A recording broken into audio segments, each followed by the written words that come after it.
வந்த விஜய் பரப்புரையில சொல்லியிருக்காரு. நேத்து தான் வந்திருக்காரு, விட்டுடுங்க பாவம். 2 தடவை வந்தாரு. இல்ல இல்ல அரசியலுக்கு இப்பதான் வந்திருக்காரு, விட்டுடுங்க. விமர்சிக்க மாட்டீங்களா விஜய்?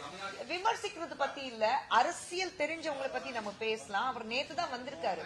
நேத்து ஒரு இடத்துல வந்து அவருடைய யாருக்கு வாக்கு சேகரிக்க போறோம்னா அவரு பேர் சொல்லாம எங்க கட்சியிலே இருக்கிறத ஒரு வேட்பாளரோட பேர் வேற சொல்லிட்டு போயிட்டாருல்ல. சோ மனசுல நாங்க இருக்கோம், அது மட்டும் உறுதியா இருக்குல்ல. நீங்களும் அவங்களும் நெருக்கமா இருக்கு. விஜய் மனசுல பாஜக இருக்கு, அது மட்டும் உறுதியா இருக்கு. நேத்து பாஜகவுடைய வேட்பாளர் பேர் தானே சொல்லிட்டு போனாரு. அது வரைக்கும் செல்வம் சார் பேர் தானே சொல்லிட்டு போனாரு. அதான் சோ மணலி தொகுதியில செல்வம் பேர் தானே பேர் சொல்லிட்டு போனாரு. அது வரைக்கும் எங்களுக்கு சந்தோஷம்.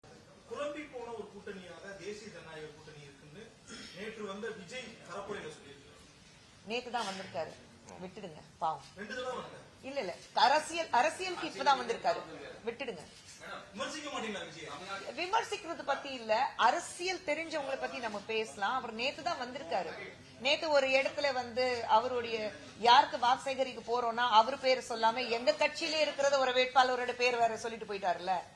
சோ மனசுல நாங்க இருக்கோம், அது மட்டும் உறுதியா இருக்குல்ல. நீங்களும் அவங்களும் நெருக்கமா இருக்கு. விஜய் மனசுல பாஜக இருக்கு, அது மட்டும் உறுதியா இருக்கு. நேத்து பாஜகவுடைய வேட்பாளர் பேர் தானே சொல்லிட்டு போனாரு. அது வரைக்கும் செல்வம் சார் பேர் தானே சொல்லிட்டு போனாரு.